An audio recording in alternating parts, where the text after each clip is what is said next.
Good afternoon, everybody. It's my great pleasure and honor to introduce our special guest speaker, Mara Hvistendahl, who graduated from Swarthmore in 2002, majoring in comparative literature and minoring in Chinese with honors. After Swarthmore, she went on to Columbia University and earned a master's degree of science in magazine writing from School of Journalism. After that, she stayed in China for almost 10 years. Only 5 years? But over 10 years. Yeah. Accumulated. Almost 10, yeah. I think almost 10 years. Yeah.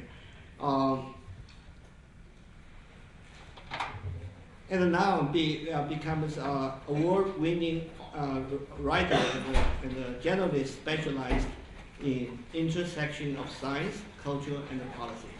And a correspondent for Science magazine focused on Asia. She has also written for many other important journals. And most famous work she has published is the book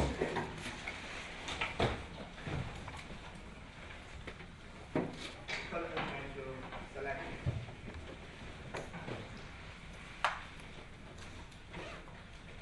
And the book is available now for sale at the bookstore if you want. You can go after the operation. Probably tomorrow you can go and pick up a book. This special event, I want to say, is co-sponsored by Asian Studies, the Chinese program of modern language and literatures, political science, history, alumni, relations, became a library, agenda, and the sexuality studies, and the comparative literature program, and even the Department of Biology, which Mara's articles, right? Not book yet. Articles were used for the class in the biology department. So you can see how many the long list of sponsors. I think that means Swarthmore really will welcome its own alumni to come back to report their achievements, and probably other students can follow later on. Okay, please join me in welcoming Mara.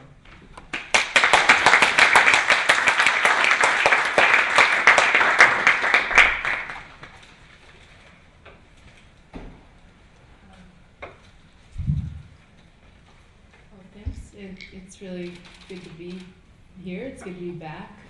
I came back once after I graduated, and the space wasn't here then. It's beautiful. I'm a little bit jealous. And thanks for coming out now. I know fall break is coming up, and many of you have midterm exams or just had them or are going through them in your heads right now. So thanks. So this is the book I just came out with in June. I got the idea to write this book as I was working as a journalist already in China. I've been there for 2 or 3 years at that point, and most of the trends I end up reporting on are essentially the stories of progress. And the big story for most journalists in China right now is how quickly the country is moving forward and developing. And as a science reporter, I end up writing stories on the space program, on breakthroughs in genomics, on agricultural methods. I mean, all these things they're essentially stories of progress. But when you look at the population of China, you see a trend that's more regressive. And so this is a map showing the child sex ratio of China for children ages 1 through 4, I believe. The dark blue spots are kind of danger zones where you find over 130 boys born for every 100 girls. This is by province, so Henan, Hunan, Guangdong, Jiangxi, These are all on the list. And I became interested in why this is happening now at a time when China's developing, when it's moving forward. The explanation that's typically given, it didn't quite do it for me. So every time new numbers like this come out, they're reported in the Chinese press, they're reported in the foreign press. But the foreign press in particular tends to blame the sex ratio imbalance on the one-child policy, which is a really complex story. It's been in place since 1980. Sex selection really began to take off in the 1990s, and for some families, the one-child policy is now more and more irrelevant.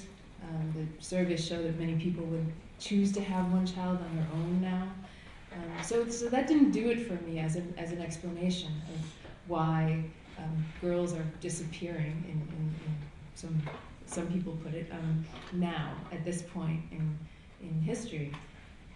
And then the other part that just to make it more confusing or the picture more complicated is that you see similar trends in other parts of the world. So India, many people know, also missing girls there, but Vietnam, Taiwan, South Korea until recently, but also in the Caucasus countries, Armenia, Azerbaijan, Georgia, and recently Albania developed a really skewed sex ratio at birth. So as I started reading about what was happening in these other countries and seeing similar numbers come out of these countries, I wanted to understand what was happening on a broad level. Now I don't know what's happening in Spain on this map. This is actually this is a map showing sex ratio at birth, but for the world. Again, the blue zones are areas where it's much more skewed toward males.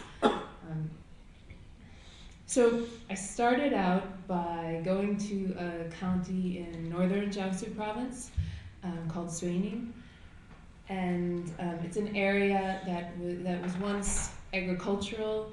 It's now developing very quickly, kind of industrializing. These small factories are setting up. Many people who were once farmers are making their living going to Shanghai, going to Beijing and working as construction workers or domestic workers, and then coming back and putting a lot of money into the local economy. But I actually think that development is in some ways more stark in areas like Suining than it is in cities like Beijing and Shanghai, because the change is so rapid.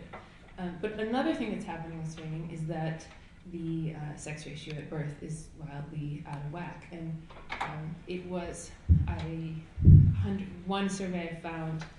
The county numbers aren't extremely reliable, but one survey I found showed that 152 boys born for 100 girls in 2007. So it's three boys for every 2 girls. This is a classroom I visited in. It's an elementary school classroom in Suining. And you see one little girl in the background and one in the second row. Maybe more girls clustered off to the side, but this is the basic portrait of a number of elementary schools. And that's something that is happening throughout central and eastern China. So these cities, now at this point, sex selection is happening more in cities that are kind of second, third tier cities, once agricultural, now industrializing zones. And I had while I was in Suining, I actually spent a lot of time with a woman named Lioli, or in the book I called her Lioli. I didn't give her real name for various reasons. And I was working with a photographer who'd spent a lot of time there and in Suining already. She knew a number of people, and she suggested this is an interesting woman to talk to because she has a kind of outsider's perspective on what's going on. She's very strong and independent, and she calls the shots in her relationship. She's actually a Christian. She went to the state-sponsored Protestant church, And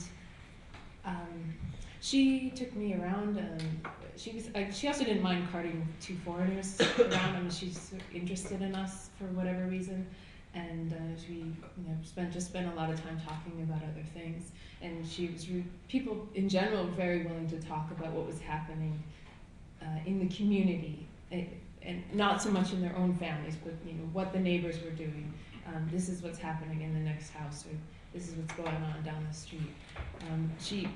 Yoli introduced me to a number of her relatives and friends. This is another family I spend a bit of time with, the Wangs, and I'm not actually sure that sex selection happened.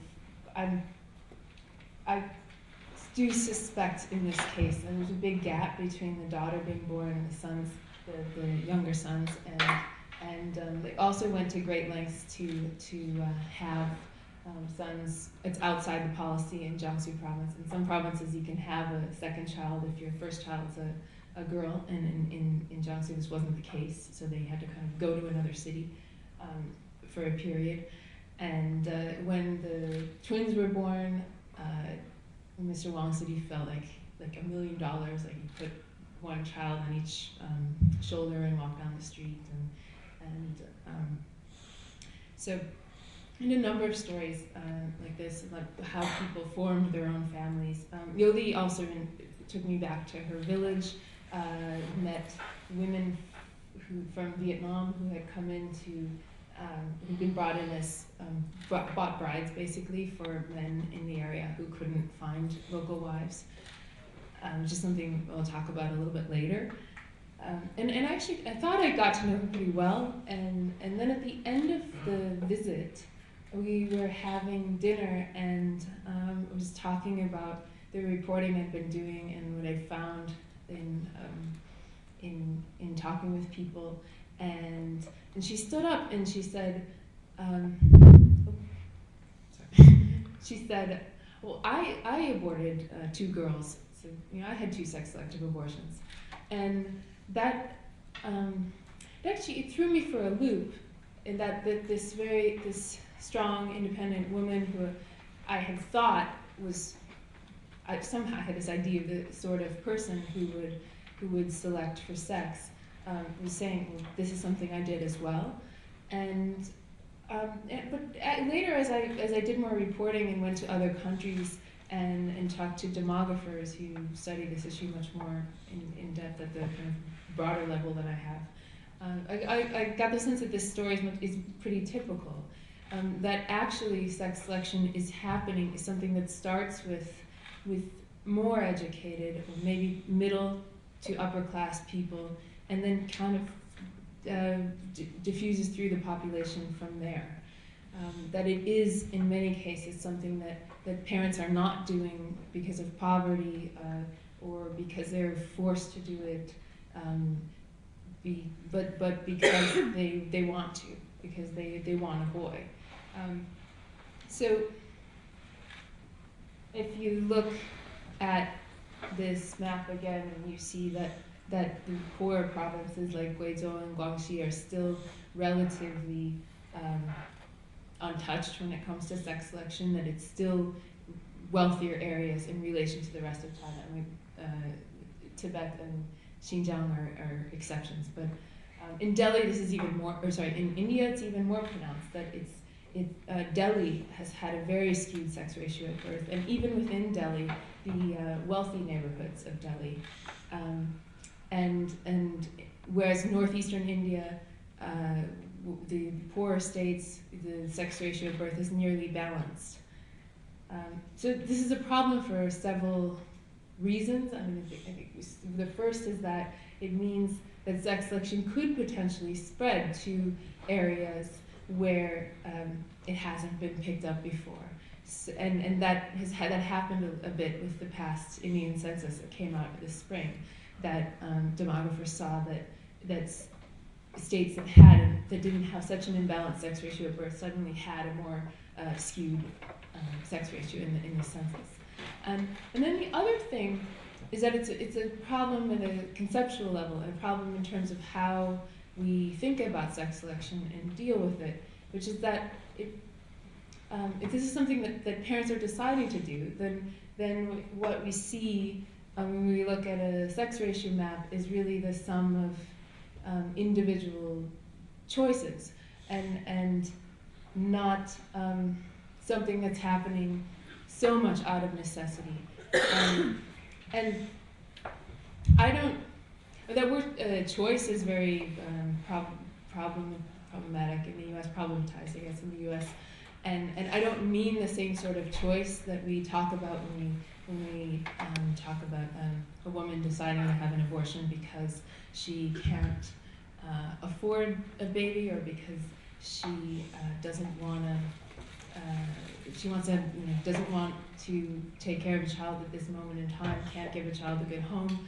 I mean this sort of choice that says, I want a child, but only if the child is a boy. Or I want a child, but only if the child has blue eyes or is tall. Well, these are things that aren't possible yet, but they're in the same category for me. And in that sense, I think what's happening in the developing world connects to trends that I see underway in the U.S. Which is why, and this is why I think sex selection is being taught the ethics surrounding sex selection is being taught in biology class, and is not just something that Asian studies majors have to deal with. This is a website for an American website for people who are interested in sex selection. So I think it was just released this month. It tells you the pros and cons of having girls and boys. It also tells you where to go do it. In the U.S., we don't have a skewed sex ratio at birth for the overall population, but we do select for sex, mostly not through abortion, but through in vitro fertilization, using a technique called pre-implantation genetic diagnosis, or PGD, which is sometimes called embryo screening. So you can screen, when you get to the embryo stage during IVF, you can screen the sex of embryos and so select the ones you want and eliminate the ones you don't want. If you go to the boy page on the website, you learn that people have wanted boys for centuries, that your ancestors wanted boys. It's a weird site, but it's sponsored by a fertility clinic. This is a booming industry in the U.S., and we are offering services, or fertility clinics, many of them in California, are offering services to people from around the world, and also to a good deal of Americans, because sex selection during PGD, using PGD for sex selection is illegal in most other Western countries. There's a different, I'm just going to talk about the US a bit more, and then we'll explain how this connects to what's happening in Asia. But there's we use different language here. We talk about family balancing, which is this idea, this is a term that's cropped up in the 1990s, and it's the idea that people have a right to children of both sexes. That if you have several girls, you should, you have a right to a boy, and vice versa. It's actually not that different from what happens in Asia, because most parents who go through sex selection already have a girl, or maybe two girls, and they're selecting on the second or third birth. I'm sorry about that. We also use the term gender disappointment. This is not being disappointed with your own gender, which is another issue. This is being disappointed with the gender of your child. And this is Elle magazine ran a story on women who were going on Prozac because they ended up with a boy and they wanted a girl, or they ended up with a girl and they wanted a boy. Usually it seemed they wanted girls, but I think that in some ways the idea that the idea that sex selection is okay, that it's almost a right, has taken hold in America. It's really expensive. It costs close to $20,000, so it's not available to most people, but it is happening. And I think, so when I was researching the book, what was interesting was to find that this the fascination with the technology of reproduction, and even with sex selection, actually extended back to the 1960s. This is, just because I find this really interesting, this is an early ultrasound machine from 1965.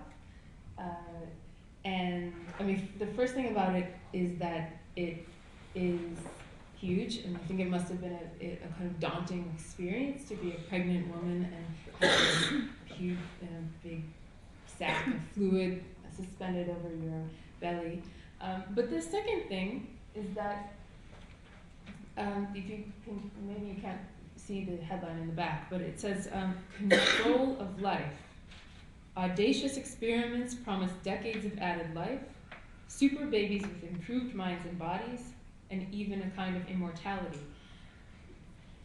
So, from the outset, the promise of ultrasound was really better maternal and fetal health, but the public fascination with it was focused on this aspect of control and of having control over reproduction. And we weren't even close to being able to determine the sex of a fetus in the 1960s using ultrasound. That didn't arrive for most countries until the early 1980s. But that fascination was there. And it paralleled actually a fascination with sex selection, which again it was just emerging. It was the first sex selective abortions were performed in 1955, I believe, but this was not available to many people, and it was a sort of highly experimental thing at the time. But there was a fascination with sex selection that had to do more with the issue that had come to the forefront in the 1960s, which was population growth. It was an issue. It was almost like climate change today. It was something everybody was talking about, everybody was concerned about, and all sorts of strategies were on the table. Some of them good, and some of them not good. And this is so we had all sorts of the U.S. foundations, Western foundations that were deeply involved in the quest to reduce birth rates, particularly in the developing world, in countries that were growing very rapidly. And I mean, Ford Foundation, Rockefeller Foundation, the Population Council was a group that was founded at the time. Even Planned Parenthood was founded with this mission in mind. And this is a copy of the Taiwan Family Planning Association magazine from 1962. So they're particularly in countries where the U.S. government had a lot of influence, like Taiwan, South Korea, and India. There's a lot of money going toward family planning, and in some cases population control. There were public health ministers of several countries complaining that they did not have money for anything else, that this was priority number one. So among these different strategies that were on the table, this ranged from birth control. There was a lot of funding going into new birth control methods at the time, to sterilizations, to in some cases coercive sterilizations. This is a time, well, in the mid-70s, 6 million men in India were sterilized. some of them by force, to abortion, in some cases was incentivized as a means of population control. So good and bad strategies. One that was put on the table then, by the late 60s, was actually sex selection. So this is a guy named Sheldon Siegel. He was the medical director of the Population Council in the late 1960s, and he was a proponent of pushing forward research into sex selection as a means of population control. The reason for this was that at that point, population organizations had done studies showing that one of the major reasons couples continued to have kids in the developing world was that they wanted a son. And so the idea was then to help guarantee them a son on the first or second try, to kind of, get rid of all those extra births. Even though the extra births happened to be girls, it was well known that if you give people a method of sex selection, they will choose boys. But this was, I don't know, Sheldon Siegel was still a big proponent. It sounds like a fringe strategy today. It actually became somewhat mainstream. There was the National Institute of Child Health and Human Development held seminars on population control, in which there were sessions on sex selection. He led one of these. Sheldon Siegel also had spent a few years in Delhi training in doctors at All India Institute of Medical Sciences, which is the country's top medical school. And one of the things he did while he was there was to train students how to determine sex in humans, which is a precursor to fetal sex determination. And that department that he actually founded, the Department of Reproductive Medicine at the school, later became the site of hundreds of sex-selective abortions. In the mid-70s, it became the school in India, and really actually in all of Asia, that introduced sex-selective abortion. What happened was doctors would offer poor women in Delhi the option to scan the sex of their fetus, and then they tracked whether they aborted based on sex. And they actually wrote this up. You can find the study. It was published in the Journal of Indian Pediatrics in 1975, I think. There was Sheldon Siegel at that point had left India, but his fingerprints were on what happened, and that department had also received millions of dollars in funding from organizations like the Rockefeller Foundation. The beauty of sex selection, I think, to people like Sheldon Siegel, was that it was something that played on the notion of individual choice, so that people did not have to be coerced to do it.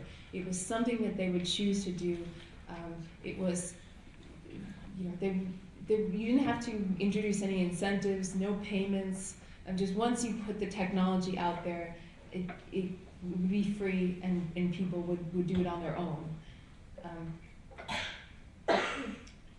There was a microbiologist named John Postgate who wrote about the appeal of sex selection in this way, and this is a 1973 cover of the New Scientist. Postgate, he was actually a proponent of going beyond just fetal sex determination. He wanted to introduce something called the man-child pill. He called it the man-child pill, and that was a pill that women could take before sex to ensure that any children that resulted would be male. It was sort of science fiction at that point, but there was a group of people who were pushing for it. And so Postgate wrote that the advantage of this strategy was that countless millions of people would leap at the opportunity to breed male. no compulsion or even propaganda would be necessary to encourage its use. So he kind of foresaw what is happening toward today. In the 1960s, it was an era when you had these really top-down, state-led strategies being tried, and you know, wasn't the era of eugenics was also not that far in the past, and if that was the era of state, government eugenics, what we've moved into is an era of consumer eugenics. Some people call it grassroots eugenics, and I think the foresight in promoting this strategy was sort of recognizing that this was something that could take hold. Interestingly, John Postgate also foresaw some of the side effects of a world in which men significantly outnumber women, and allowing people sex selection.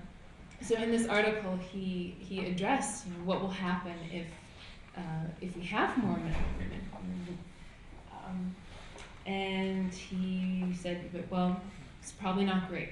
He said he couldn't tell for sure whether the world would look more like a boys' school or a prison.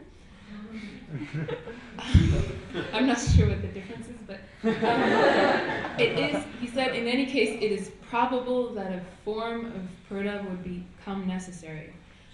Women's right to work, even to travel alone freely, would probably be forgotten transiently. Polyandry might well become accepted in some societies.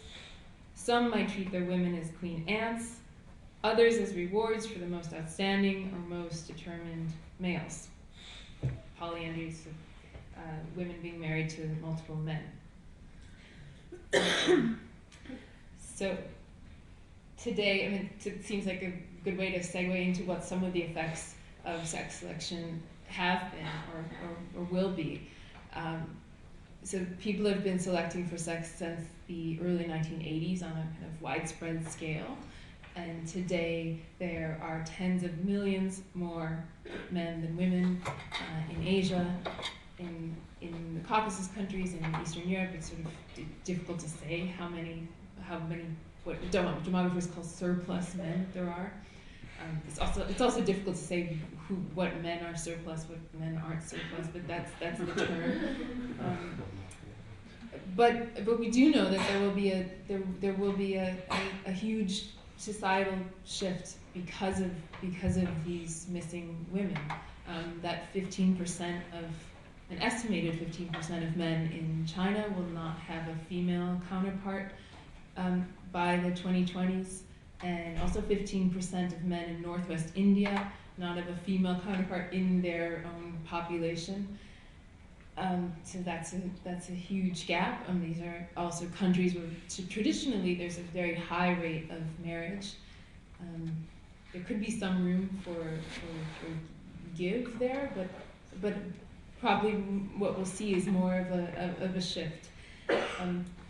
Already there are cases of, there's certainly a significant network in bride buying that's been set up. That has existed for years, but demand has increased recently. And particularly in countries, well, I'll get to that later. This is a marriage agency. It's called I Visited in Swining. I went and interviewed the director, and she was kind of sitting around in her sweatpants and watching soap operas. And she said she was already starting to see many more men coming in, and she had difficulty placing them.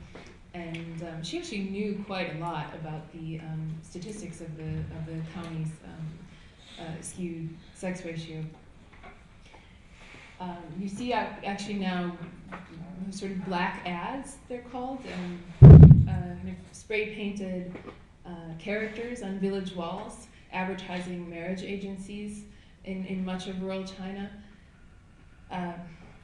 And I mentioned that I went to a village in Swaning where several women had been brought in from Yunnan province, and which is, I mean, culturally it's like coming from Alaska maybe, and and then suddenly being dropped in Tennessee. It's like more stark than that. The women did not speak the same dialect. They had, they were very much dependent on their husbands. In some cases, couldn't leave because they had essentially been trafficked. And this is a real issue.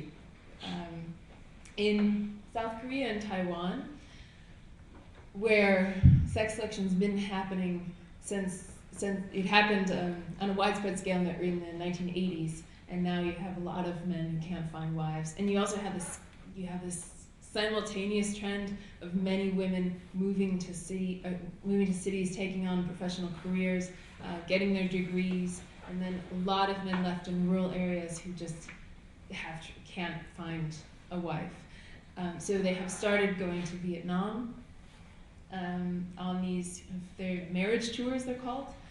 You can pay $10,000 and get that covers your flight and room and board and a wife on the other end. It's kind of a one-week tour. Everything's completed and come back with a woman. It's not that different from the mail order bride industry in some ways.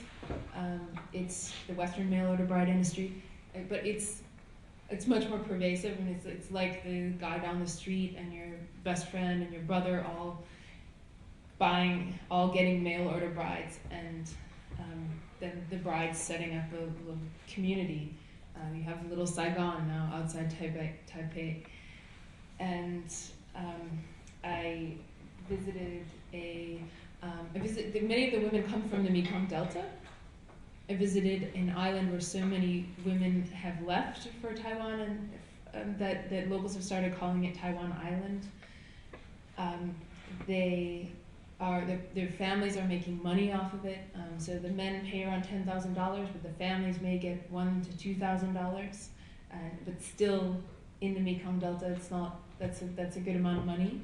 And Vietnamese sociologists have done studies, and they found that the families that have daughters abroad have more satellite dishes, more motor scooters, TVs, cell phones, you name it. They're doing well because of this trade. So what we've set up, what's happening in a way, is that the more middle class, more wealthier people, or people have the resources in some way, are selecting for boys, and that then poorer people are providing them with girls. And for the women themselves, it's a very difficult situation often. There have been cases of women being held, there was one case in Vietnam of 220 women being held in 7 rooms in Ho Chi Minh City. They're basically held in these hotels until the men come to pick them, and they are indentured against the time that they are on the shelf waiting. There was a case in Taiwan of 2 women being put up for sale on eBay. So it's a serious problem, and it's something that would probably exist without the gender imbalance, but the demand for women is escalating, is really going up. And sociologists are starting to make this connection, and it's worrying. And certainly in countries like China and India, where now men are starting to get more money, and the cases of men from China going to Vietnam have increased as well recently.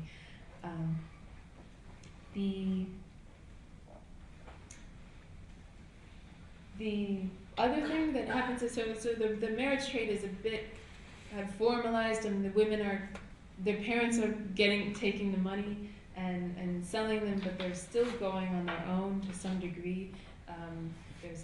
There's a veneer there's a wedding that happens. In the case of Taiwan, the government now has really done a lot to try to regulate this trade and make sure that women are educated about their rights. South Korea has not done so much. But there are definitely also incidences of women being trafficked who are, taken. They go shopping and then meet somebody who says, "I'll find you a job in Eastern China," and then they end up forced into marriage. So this is an issue as well. This is from the State Department's Trafficking in Persons report, which just came out in June, and it mentions that the sex ratio imbalance is believed to be a cause of trafficking in and around China.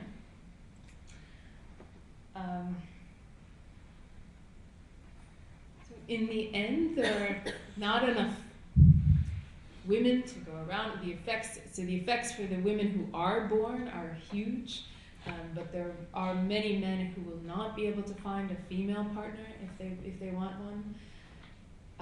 What happens in the 2020s and 2030s is to some degree is speculation, because we've never seen an imbalance on this level before.